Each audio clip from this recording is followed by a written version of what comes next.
We're back. Administration and Finance Committee. I'm hoping that I don't lag too much. Got a different laptop because the other one is out getting fixed. The power cord broke on it. I have OBS on this thing, but for some reason it does not like OBS, especially when I'm going to play this thing. We'll see how much I lag on it, but enough of my problems. Let's just get into it. Good evening.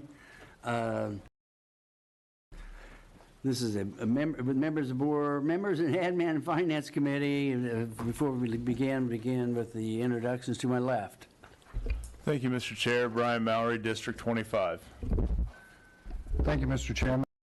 Mike Dilk, District 24.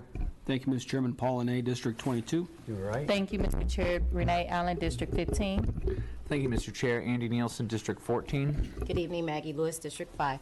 Frank Mascari, District 19. We have 4 budget hearings and 1 proposal. First up is Proposal 282, amends the here we go.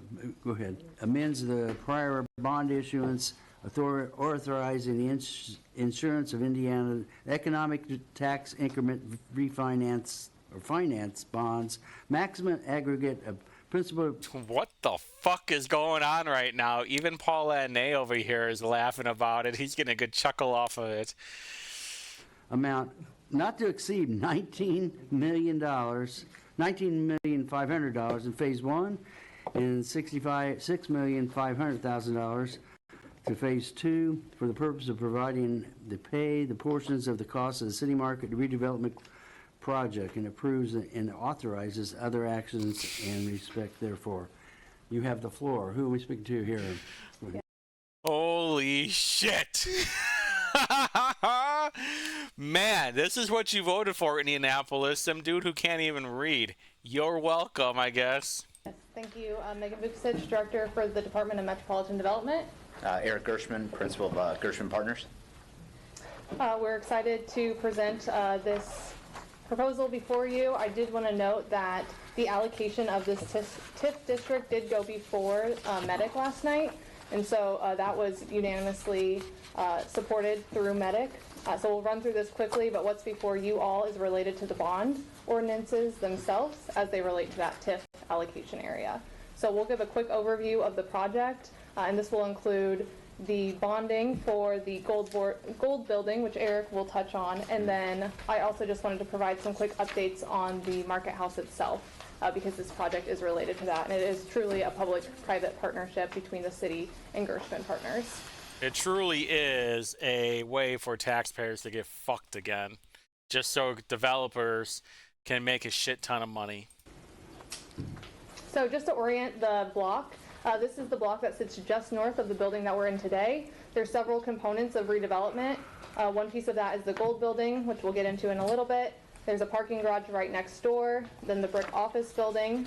That's what's known as the north allocation area. And then to the south, we have the West Plaza Catacombs, the city market house itself, and then East Plaza, which is all owned by the city of Indianapolis today. Sure. As Megan touched on, I'll give you a little bit of detail. The gold building is a currently vacant office building. It used to house the Marion County Public Defender. They've moved out to the criminal justice facility. We acquired the properties in 2019, which encompassed the gold building, a 529-car parking garage, and then the red brick 251 office building where the prosecutor currently has their office. Improvements to date prior to this project, all new common areas in the 251 building. The parking garage has been updated with paint, lighting, elevator, etc. And then we're working with the city of Indianapolis for the city market, both the market house, the West Plaza, and I'll get to a rendering in a second, but also Phase 2, which is on the eastern side of City Market. This rendering is from our RFP response just over a year ago, looking from the southeast corner, almost kind of the entrance to Whole Foods, looking northwest. You can see in the background the gold building, which in this project is all new glass. Pretty much everything's new in the building other than the structure itself in the elevator bays. But the gold would be going away, all new clear transparent glass, and actually an outdoor terrace that I'll touch on in a second. The foreground is the RFP, which is the second phase, about 90 units of apartments, 2 floors of activation. That's in conjunction now with as we're doing the design of City Market to activate the east side for commercial and restaurant and complementary uses for the market house. Couple of direct and indirect benefits. Kind of the short story here is it's 400,000 square feet of vacant office downtown Indianapolis. It's one of the main office to residential conversions in the country. Major complicated project. Our team's been built out for 2 years. Pepper is our contractor. And really what this is doing is changing office, 9 to 5 to more 18, 24-hour residential, 354 units, could be up to 800 to 1,000 people in the building. Also leading to making City Market more vibrant, more 18-hour. Think bagels and coffee in the morning and cocktails and drinks at night versus more than just kind of a typical kind of lunch location. And then phase 2 is additional residential, as I said. Think of all the diversity. This is a more direct rent. All right, so there's a good layout of what is going on right now. This is their view of what it'll look like. This it's bullshit anyway. So right now it's all barricaded off right here, and across the street right here, south is the city county building. Now, if I remember right, this was the building where there's a bunch of bum piss. They always hang out inside of here, and they just take dookies and they urinate all over there. And that's last time I think that's the building. But over here, before they barricaded off, there were homeless people all the time, frolicking, hanging out, exchanging drugs. This was the hot spot. When I first started going downtown and checking things out, I thought like this was a homeless shelter because there were so many of them. In this area, right here, this is Wabash Alley. Will no longer be an alley. This will be, I think that it'll connect to the Cultural Trail, which is a terrible idea because we already know people above 100 IQ that are very common sense aware know that this whole area will be filled with homeless people, just like Monument Circle is, just like Gainbridge area is, and the Julia Carson Transit Center. We know that's where the homeless people will be hanging out at, and they're going to be fucking around in this little pedestrian area. This will be called Rape Alley because I'm sure all these crackheads will be raping bicyclists. Just like people get attacked on Monont Trail. This is more indicative of the glass, which has been approved at regional centers. The 11th floor, that cutout is an outdoor terrace. That's an amenity floor. It actually is up high, overlooks Gross. the plaza that we'll talk about in a second, and also Bicentennial Plaza, Gainbridge Fieldhouse. Really excellent views of downtown. And then no new parking is included in this development. The actual parking garage is sized to house the residential and the office, and then also visitors for City Market. That is going to be such a dangerous area. I can already see it now. Because I don't think there's any residential over there. I'll have to double check, but I'm pretty sure there's no residential. And you know what? Funny story. I know I keep lagging like a motherfucker. Garfield Park is getting terrible when it comes to the homeless people. So this is an overview of all of the amenities that are going to be on this block to support the office conversion for the Gold Building. So some of the spaces that we're working on is on that West Plaza. We're proposing to green up that public space with the terrace and gardens. Also with the new market house, we'd like to create some outdoor areas that will support those future tenants of that space. And then the Gold Building, the actual entrance of the Gold Building will be reoriented to face that West Plaza as well. So truly this is going to be a full block redevelopment and really exciting, unique features that will serve as an amenity for the future residents of the Gold Building, but also present some unique challenges. One, we have an office conversion, so there's just structural challenges, building code. Different building codes apply to an office building versus a residential structure. Adding 350 plus kitchens is not inexpensive. And then also we have some historical components with the Market House and the catacombs under the West Plaza. So there's a lot of complications that are driving costs in this whole block redevelopment, but we got the right partners at the table, and we're excited to be able to move forward with this project. Just some updates on where we're at right now. Plans are underway for the interior renovation of the Market House. Build out of this space will need to be coordinated with the proposed operator, which we do currently have at the table. We aren't at a place to announce who that operator is because we're still finalizing that, but they are at the table helping us with build out of the Market House. And so we're working on a core and shell package to make sure that we can get the Market House ready to attract that operator. And then that would also come with the west wing demolition. So we're working through the actual structural plans today on what those activities will look like. As I mentioned, the proposed operator is engaged and is assisting with the vision of the Market House, but we are making sure that this vision is aligned with the principles that were outlined in the Yard and Co study that the city completed with community stakeholders.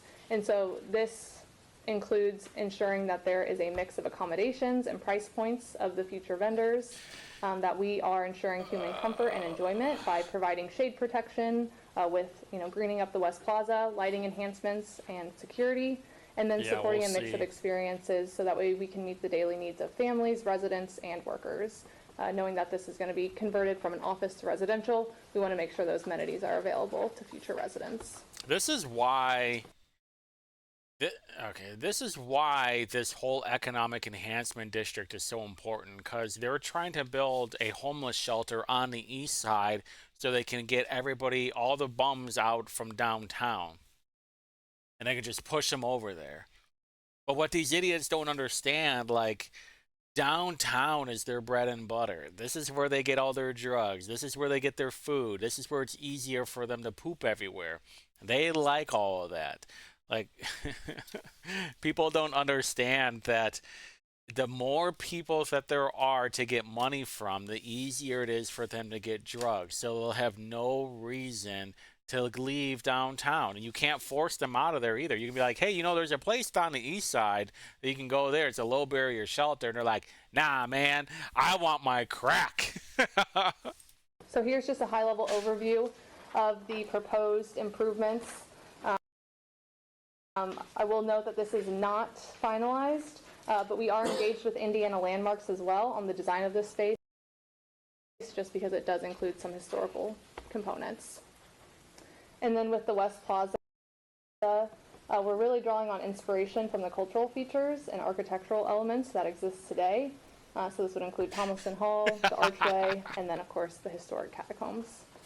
So we think that that's going to be a nice amenity to drive people to this space.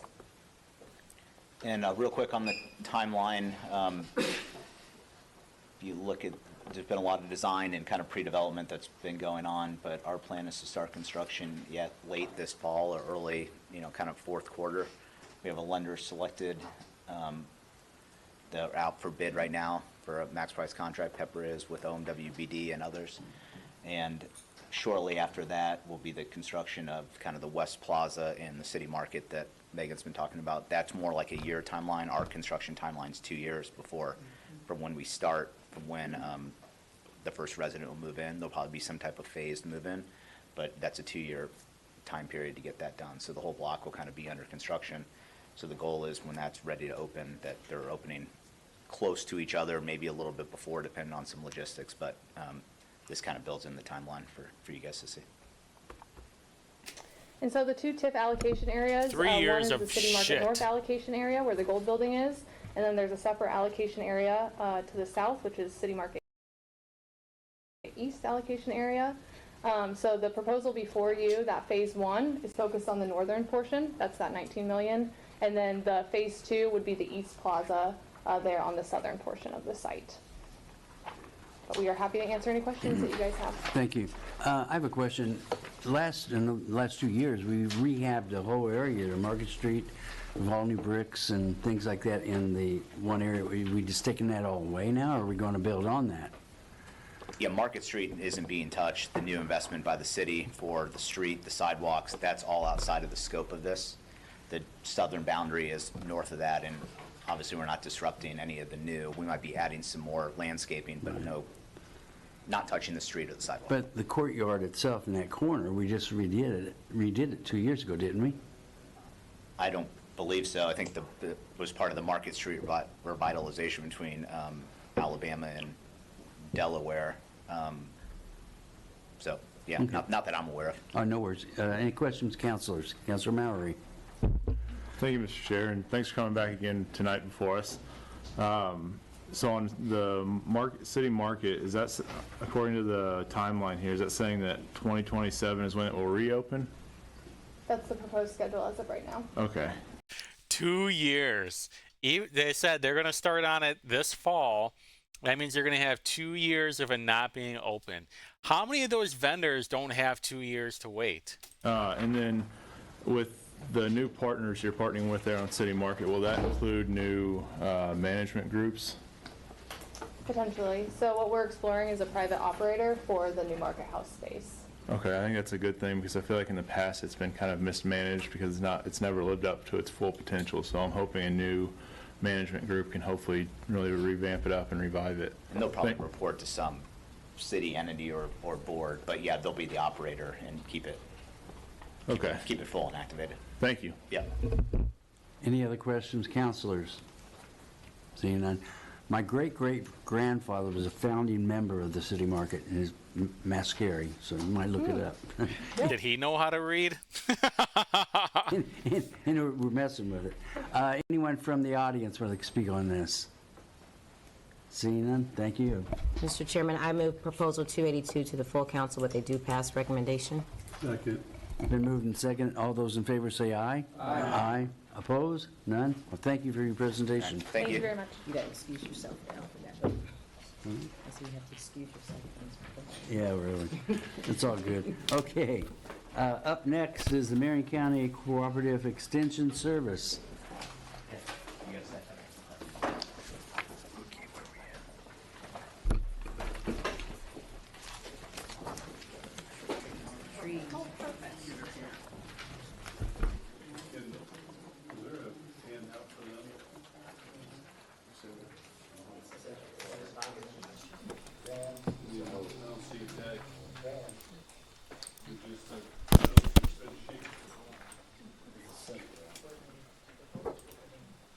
For cooperative extension?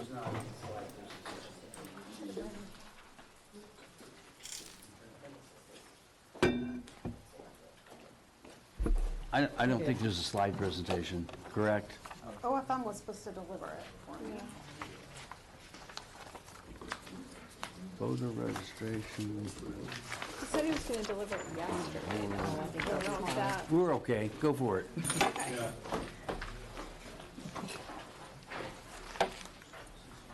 So we're sitting with house.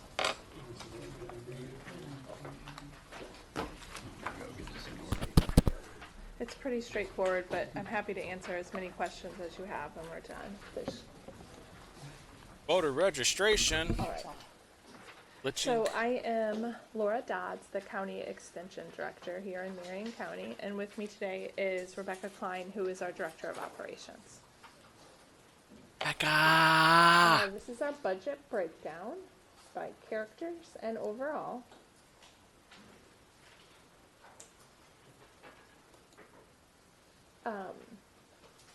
Here they are broken down smaller. Health insurance You'll is see, getting out of control. An increase in character one, basically. Every budget will go up, mostly because of insurance and COLA. 4% Cost of living adjustment. increase based on staff increases for cost of living as well as just general health insurance. No variance from character 2 from this year to next. And then you'll see a small increase for the escalation of the contractual services.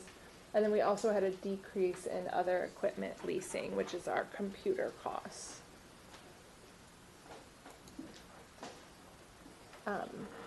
Based on the budgeting for equity, our budget is pretty small and we don't purchase much. It's just salary, so there's not a lot in the budgeting for equity that we have to share.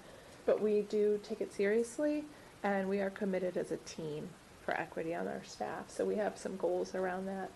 One of the things we started tracking this year is we provide services to the community. So we wanted to make sure that the services we provide are as many free or more free programs than programs that cost, so that they are more equitable from a price standpoint. So 68% of our programs are at no cost to Marion County residents. We continue to target an increase of our staff demographics. We are only at 20% non-white at this time, and we really want to be more reflective of the population of Indianapolis, which is So in other words, hey, we have too many white people on our staff. We got to start getting some more affirmative action going on. around 39%. So not there yet, but we do have 2 vacant positions While there's, right now. aren't these women white too? You know, advertise those in a way that makes them more are at no for. Yeah, and they're both white. They're both white. That's crazy. Backgrounds. We are fortunate that we have an advisory committee, so it's not a governing board, it's an advisory committee that is made up of representatives from around the city that help guide our work and our needs assessments. And we're fortunate that we were able to represent 40% non-white on the board. And we have 100% of our staff and our board members have undergone multicultural training, and it's an annual thing that we require from our advisory folks. DEI training is what she's saying. We've served 27,582 residents this program year, and we also break that down by hours of service, so that's a little over 3,000 hours of service. We still struggle to collect the demographic information from the people we serve. Basically, we ask that they do an elective evaluation after they complete a program, and on that they have the options to self-select, you know, everything from race to gender to income, and we still struggle with getting more people to choose to complete the post surveys.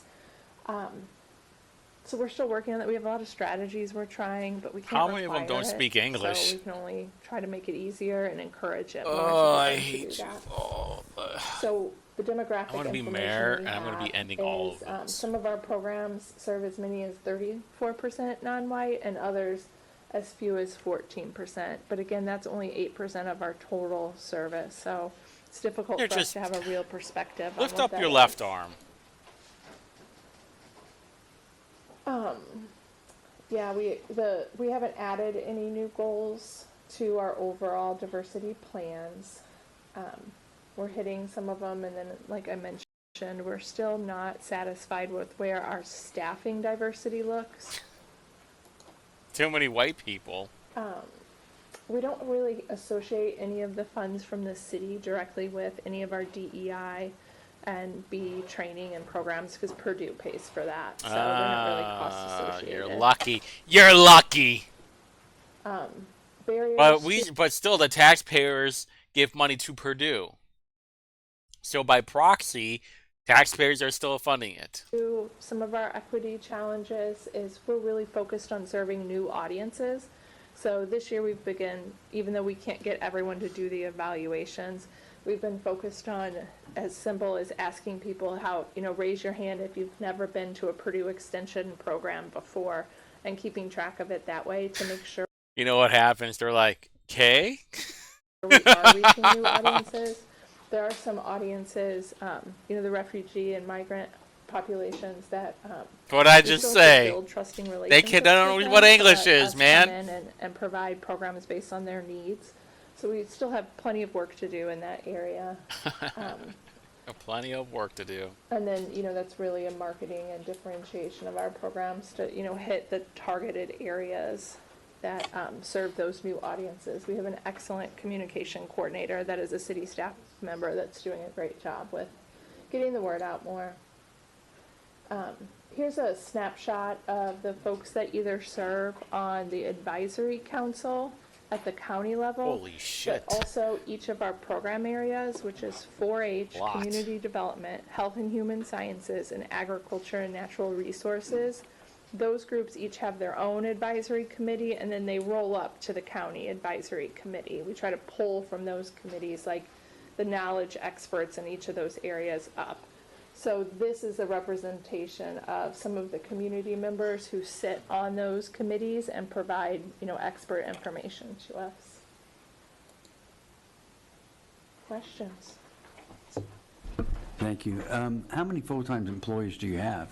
I think we're at 11 full-time educators, 4 full-time administrators, and then we have a program through the Department of Health.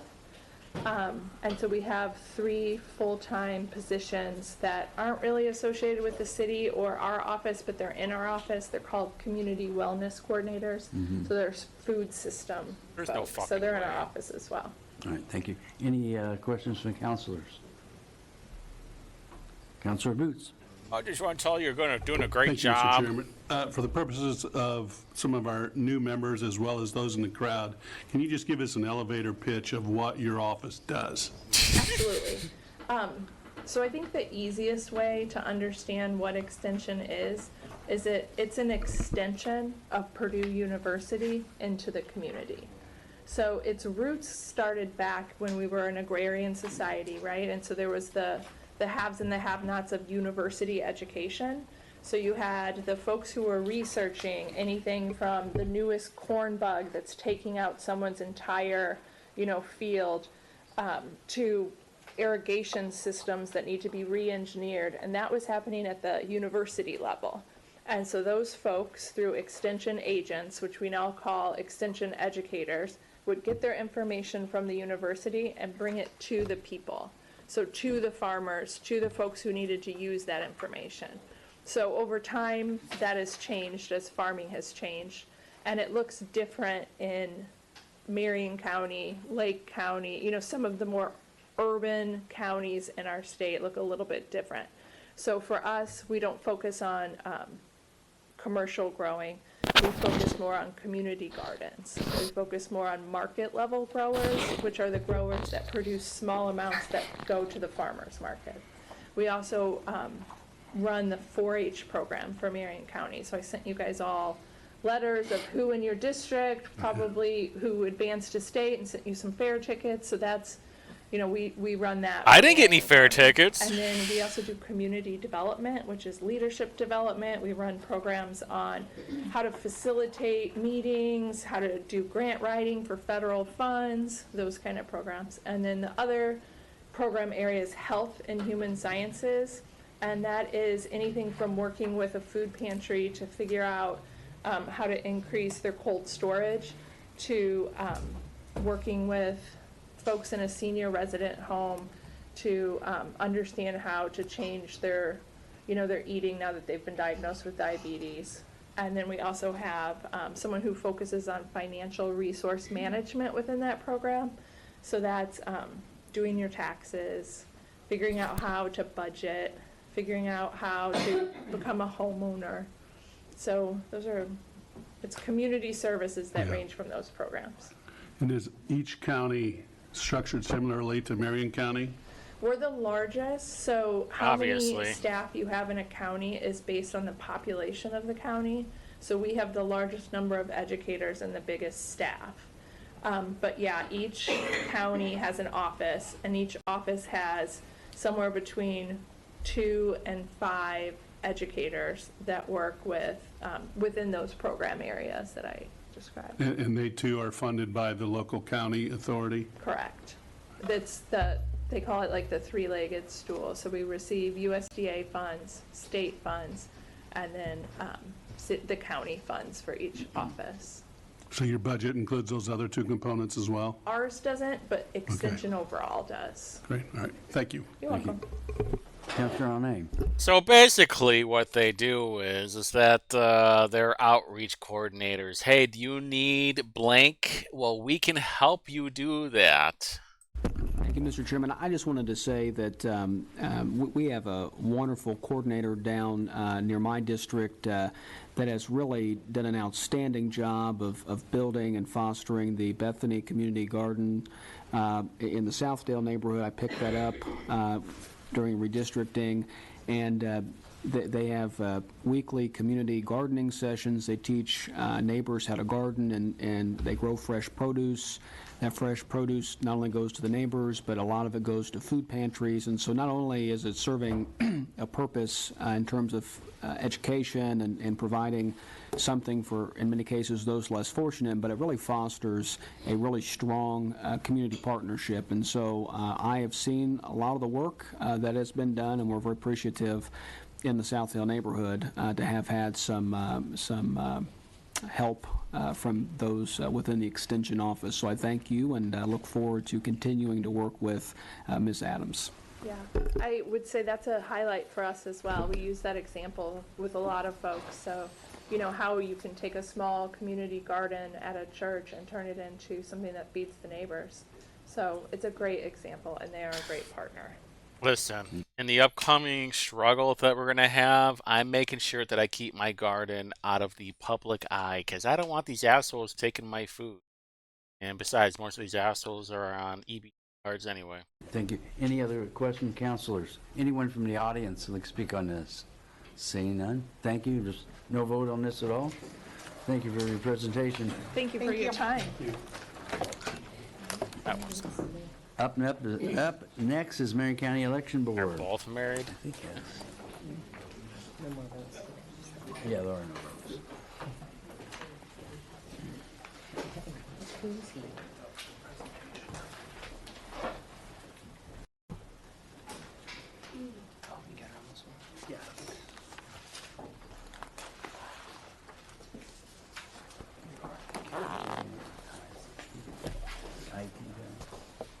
Good evening, Mr. Chairman, members of the committee.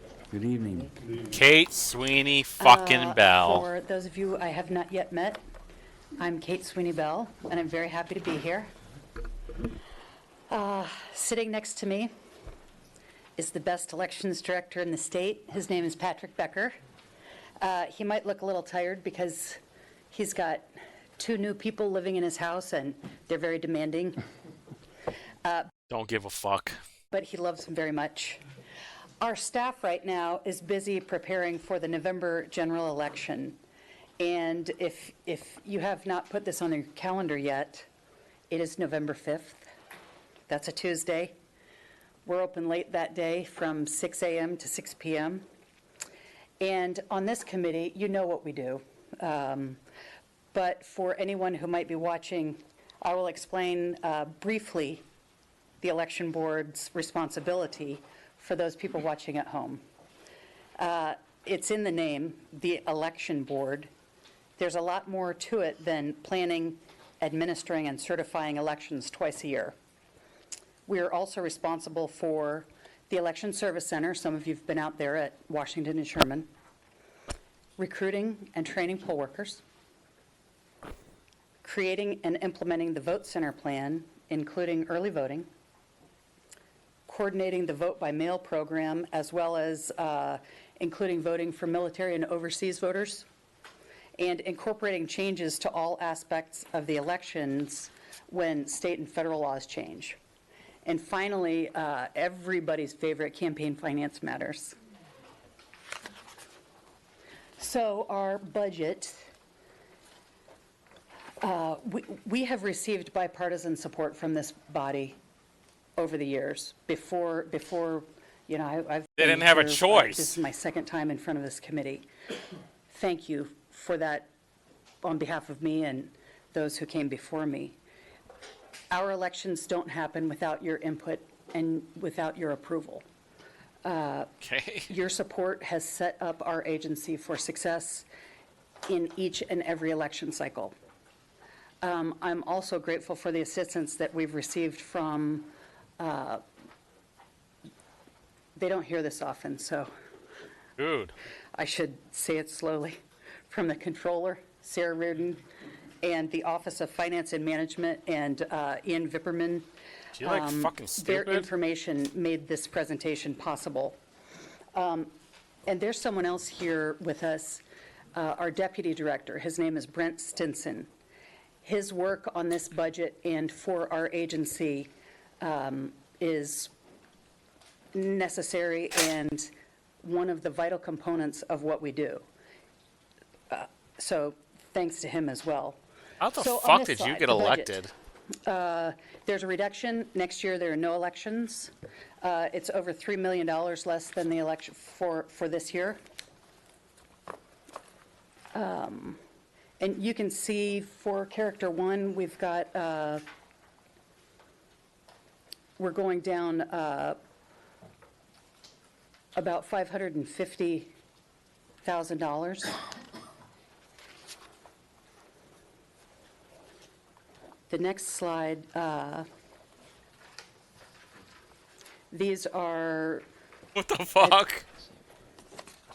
oh, I've got 2 of each.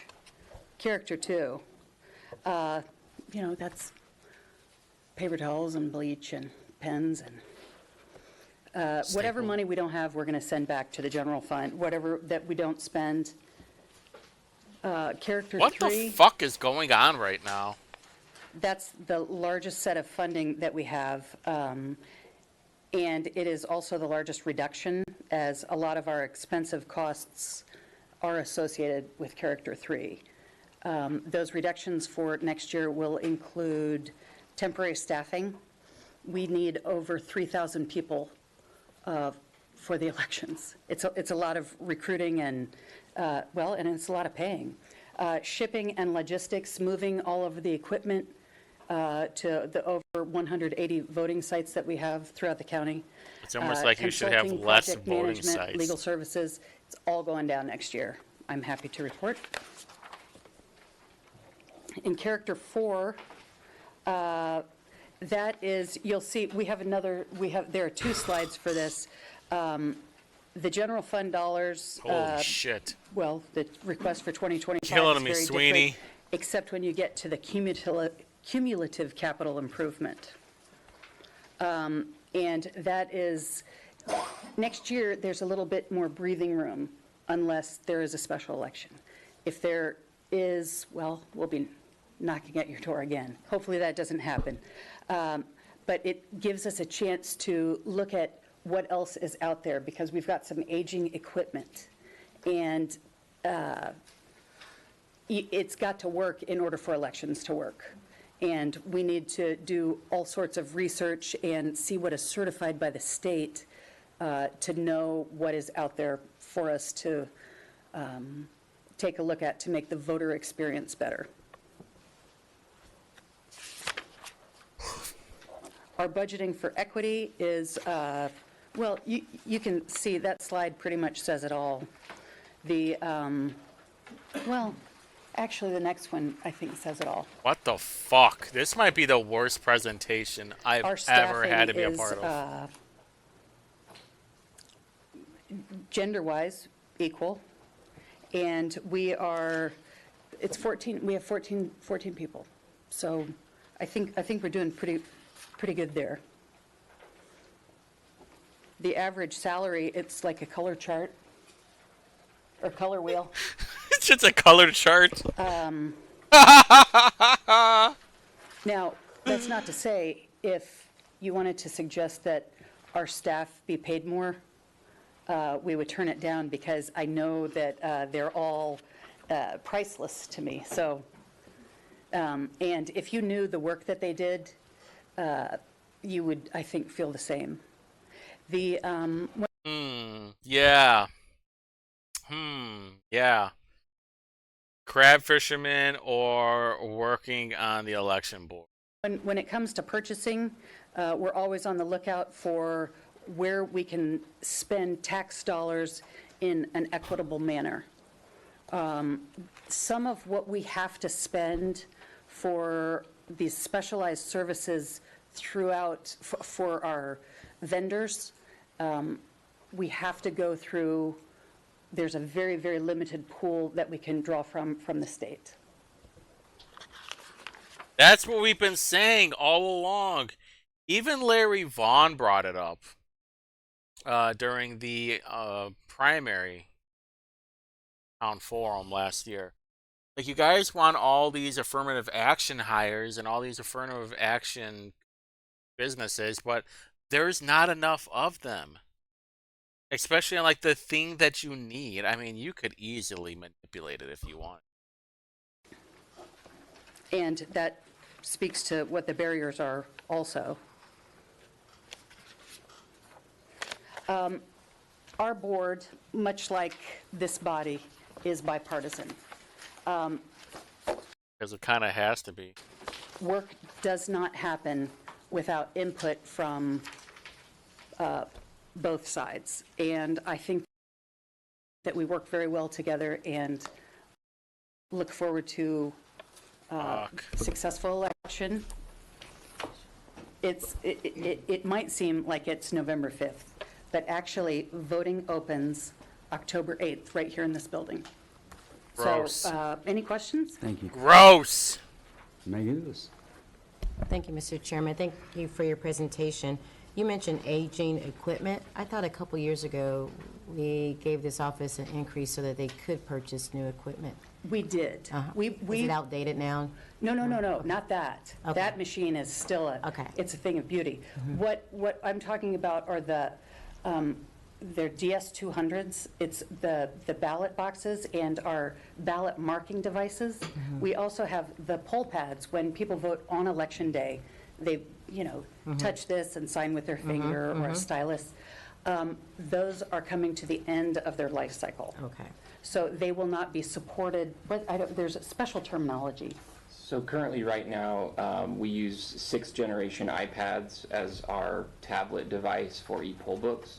And that generation of iPad is in the future going to no longer be supported by Apple. So this is an opportunity for us to look at not just other potentially Apple devices, but other vendors and other manufacturers on the market. They obviously have to be certified within the state for us to go look at them, but we're kind of in a natural place of that technology has kind of hit its cycle. Those iPads were bought in 2018, so Dude, that's not that old. The end of that life cycle of those devices. Thank you. Thank you, Mr. Chairman. Any other questions, councilors? Councilor Boots. There we go. Thank you, Mr. Chairman. With respect to Apple's equipment, that's a common story where they age out their equipment intentionally, drop the support, force you to buy new equipment. Yep. When we investigate new equipment, I would suggest we look at non-Apple products and avoid that trap.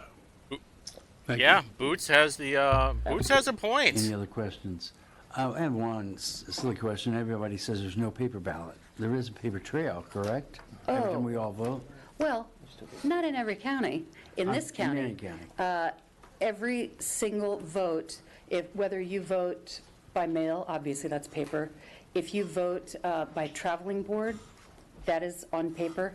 If you vote on election day and you touch our express vote, the ballot marking device, you make your choices. Voting, it's easy. You bring your ID, you check in, you get your ballot, a piece of paper, you stick it into a machine, choose who you want to vote for. We all know how voting works.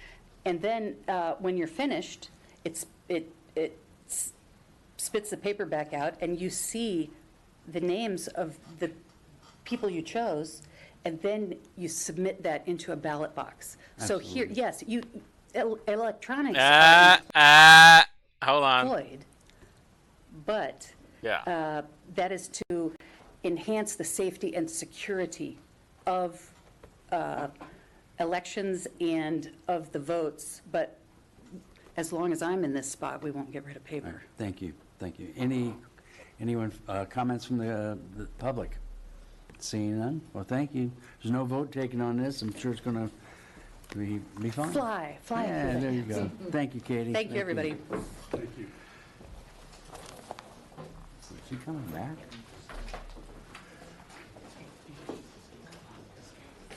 I just got a real IT guy. Baby. Are you the real IT guy here? No, not the actual IT guy. That's what I'm saying. You're here to fix it. Thank you. Thank you.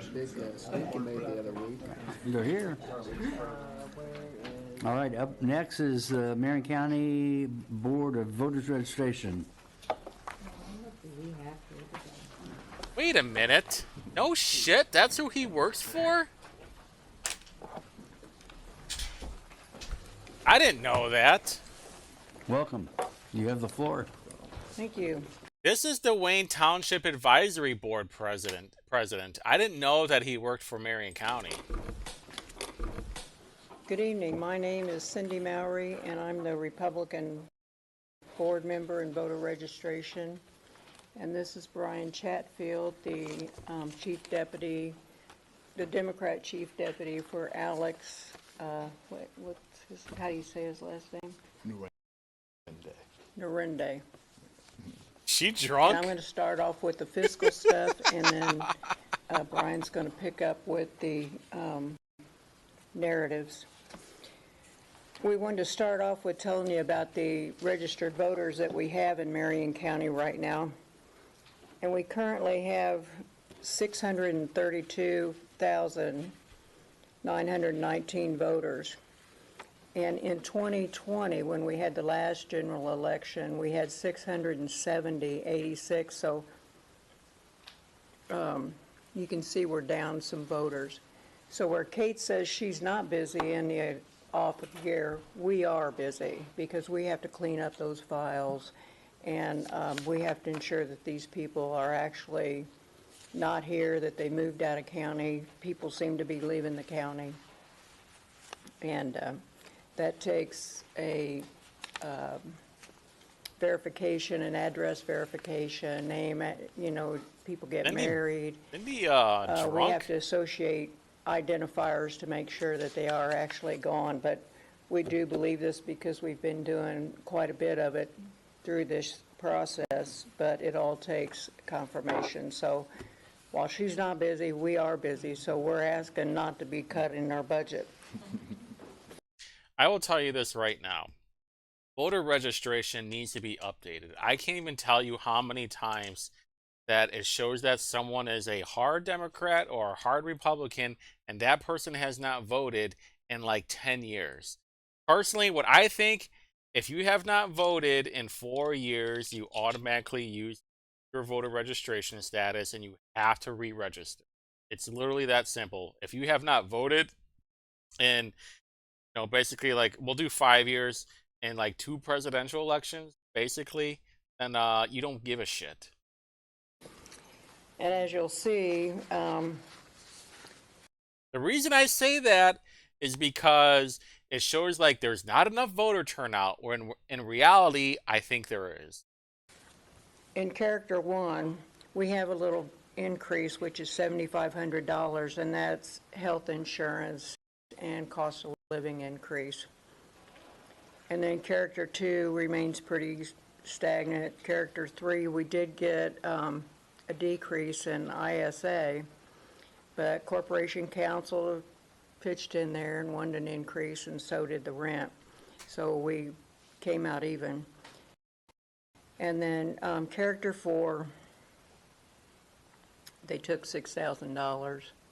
And every year we ask for the $10,000 because we have to use scanners. And as you can imagine, if we're updating voter registrations, every piece of identification, every application has to be scanned. So we've got thousands of documents going through these scanners.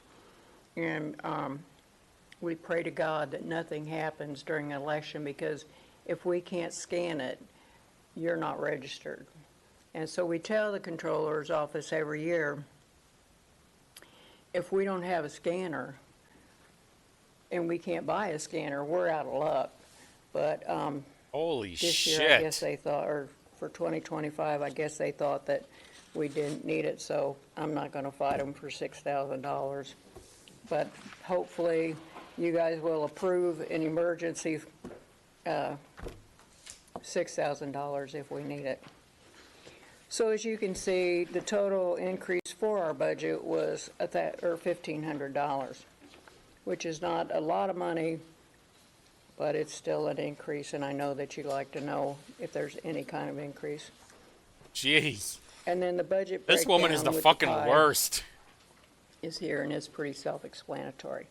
And then Brian is going to go on with the budget equity. Good evening, everyone. And you all have presentations, so I won't read all of this. But our office has increased diversity in our leadership office while hiring an individual with experience. And for transparency, I'm the new person in our office. So literally, Brian is a DEI hire. Literally. We also partner with outside agencies such as Indianapolis Public School System, all our trustees' offices to do voter registration events and drives. We also partner with nonprofit organizations. We're off budgeting for equity. Some of our barriers that we face by us being a bipartisan office, we're often limited to the vendors and organizations that we can partner with, as some organizations are partisan-leaning organizations. So we always have to make sure we're fair and balanced in that area. We have seen gaps in technology. So there's community members who don't have access to the internet and computers, and so we offer that service free of charge in our office. So if you need to use our laptop or computer to register, check your voter registration, we offer that in our office to close that gap. We continue to accept invitations from community organizations to do voter registration. When we do those events, we always make sure that we have a Democratic and Republican representative that attend those events to maintain that consistency. Our office consists of 6 African Americans, 6 Caucasians, 7 women, 5 men, and our management team comprised of 2 directors, 1 African American male and 1 Caucasian female. So we're fairly diverse as our relates to our staff.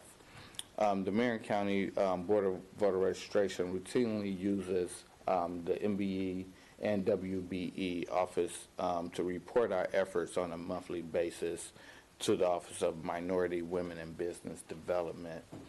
There are no fees that we collect in our office. There are, let me rephrase that, but there are fees for print public record requests, but our office offers a thumb drive to give folks to be able to have that information on a thumb drive so they won't have to pay for print costs.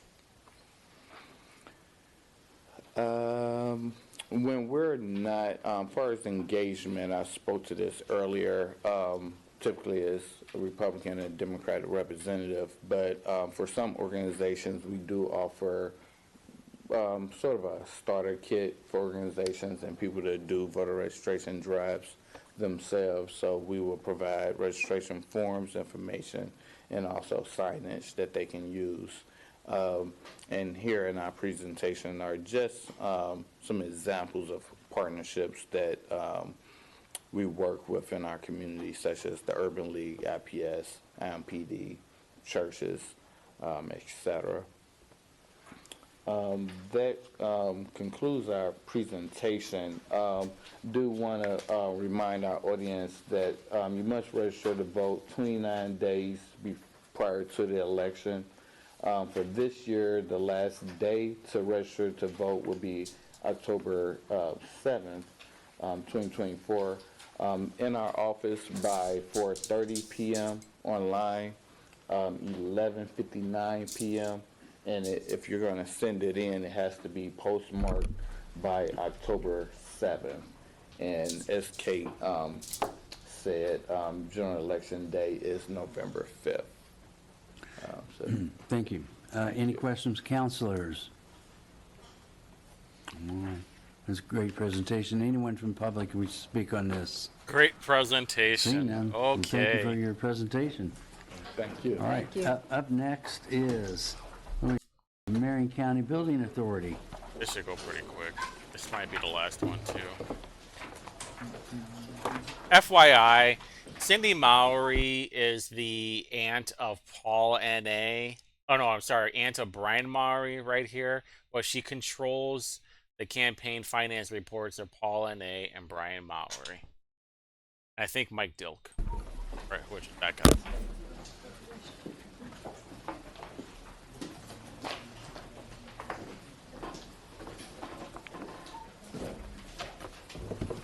Good evening, councilors. Give me just a moment to set up this All right, thank laptop. you. It'll just take a moment. Or else skip ya. Maybe like. I literally tried this 4 hours ago and it worked. So I know it can work. Thank you, councilors. Appreciate your patience. Here we go. Mr. Chairman, councilors, my name is Mark Peterson with the Building Authority. With me is Ezra Burdix, President of our Board of Directors. We'd like to present to you our 2025-2026 fiscal year budget. And start out with, in summary, a total of 26 properties at just over $35.5 million total, and we'll get into that here in just a moment. Some of the noteworthy things I want to mention about the budget this year is that we will no longer be carrying in this budget the Juvenile Justice Complex, or the JJC building out at 25th and Keystone, nor, as we learned earlier, the City Market. That is not in our fiscal year budget. Also want to note that the new Coroner Forensics building, which opens up here soon, and the Youth and Family Services facilities, both at the CJC, which is opening at the end of the year, those have full 12-month budgets. We did do 6 months and 11 months prior, anticipating the opening date. Now we have the full meal deal for those two in here. Also, animal care, because we weren't exactly sure on the date of opening for that, we are, at least in this budget, presuming a similar budget to where it is now. So with those things in mind, I just want to plow into the numbers. We're going to So here's the plow into it. It's page 1 of 3 of these. City County building, obviously, always top billing. We're at $10.65 a square foot. We continue on a very fast pace, as we have the last 2 years, for the Indy 3.0 initiative. We still have a ways to go with that. The best I guess we're going to finish sometime in 2026. There's a lot of changes you've already seen in this building, including your own offices, and that's just another thing that we're doing in addition to all the properties we manage for through the Building Authority. Another one I want to mention is a juvenile annex that is going through a bit of a transformation for the probation department to move in on November 1st. That will be a 24/7 facility, unlike what it has been in the past. So there's a little bit of a bump in the budgeting we did for that facility. Firing range. Those are kind of the two I wanted to mention on this slide. Moving to the second slide, the CJC, I tend to think of the courts building, the ADC Sheriff's Office, and the Central Utility Plant as one. Our overall budget for those is $11.67 Downtown per square Canal. foot. We had a very successful year managing those last year, and so we're very happy to be able to keep that increase to just a little bit over 2% for this budget. So that's good news for everyone all around. There are no new properties being added to this fiscal year budget. The third slide is, again, all of these appeared last year as far as properties in the budgets. 5 parking garages and/or parking lots are represented here. That is through a contract with Denison, and you can see the numbers are up and down depending on what the O&M was needed for any particular lot or parking garage.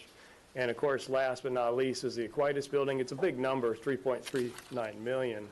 That includes the debt service for that. We serve as a landlord between Browning and the tenants that occupy that building, probation, and the public defender. So overall, final summary, just a slight bit over 5% increase across all of the properties that I just mentioned. We do not want to forget that we do about $500,000 worth of capital repairs every year. This comes from the Office of Finance and Management.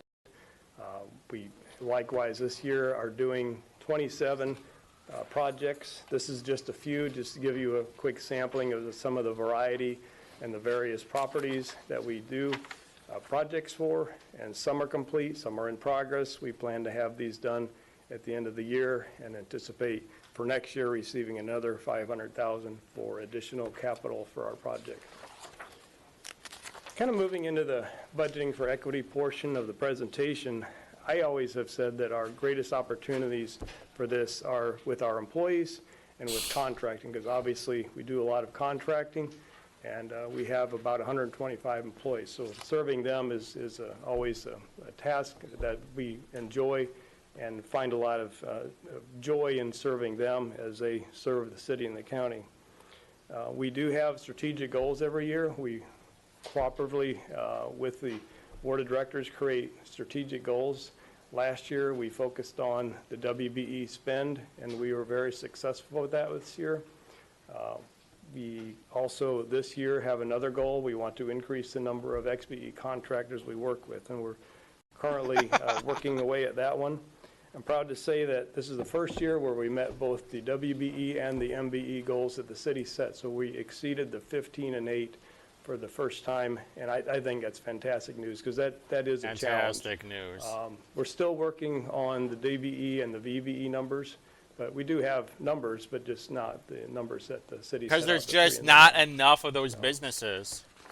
This just basically is a chart that shows what I just explained, and the left bottom one shows the vendors, and that's again, we have a goal to increase those numbers, because those are, I'd like to see those a little bit higher for the coming year. Employee equity, again, trades, it's a very robust thing right now. It's hard to find good people that have good skill and experience. So we're tasked to find and retain good employees. Our supervisors are trained to motivate and coach our employees throughout the year and help them achieve the best success they can in their respective discipline with the building authority. We've done compensation studies 2 years in a row. The first compensation study we did was to determine how close our employees were to the midpoint for their particular discipline based on location, based on the sick code for our particular discipline, what we do at the building authority in government. So first year we were able to increase some to get them to where they ought to be, and we had very little to increase last year. So I feel really good about the pay equity we have going right now at the building authority. We also have an internal apprenticeship program. We have an employee working with us now. It's been a very almost there, successful run for boys. this person. We do also, when we have, whether it's an intern or whether it's an employee of ours, we offer tuition, licensing, e-learning. We cover those costs, reimburse those costs for them. So that's all part of bringing them up. You have to grow your own talent if you can't find it. So that's kind of our mantra at the building authority.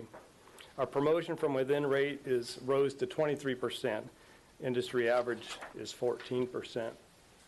These pie charts basically show our gender and then our ethnicity for our staff. The lower chart shows managers by the same categories. So I won't spend a long time on that, but I can say that we are also participating in the city's disparities study that's going on right now. So we're helping fund the cost of that, as well as gathering the data for that they require, which is part of where this information comes from. This set of charts basically shows, it couldn't fit it onto the other chart. It's a pie chart showing our gender versus what's industry standard, and we're 4 points ahead of industry standard according to the BLS. Just want to mention real quick before I get to the end here, a few items about our recruitment. Our first year of partnership with Employee Indy began. We're having, again, a very successful run with that. We continue our commitment to job fairs, especially in the underserved communities. We go out and we promote and hire wherever we can. And we're in the early stages of working with the Indiana Plan for Equal Employment and the Mid-States Minority Supplier Development Council, among others. And among others, I can mention Operation Job Ready Veterans, Ivy Tech, Work One, and I don't have these on the slide, I apologize. We have in the past worked with Recycle Force, Keys to Work, and last but not least, local high school vocational career centers. So we look for the talent wherever we can find it. For our employees, just to mention this, one last thing, we do have free resources for our employees, including lunch and learns, wellness programs, and probably the most important of them all, an employee assistance program for everything from legal counseling, grief counseling, emotional wellness. And that's the end of my presentation. I'd be happy to entertain any questions from the counselor, both Ezra and me. All right, thank you for your presentation. Anyone from Councilor Nielsen?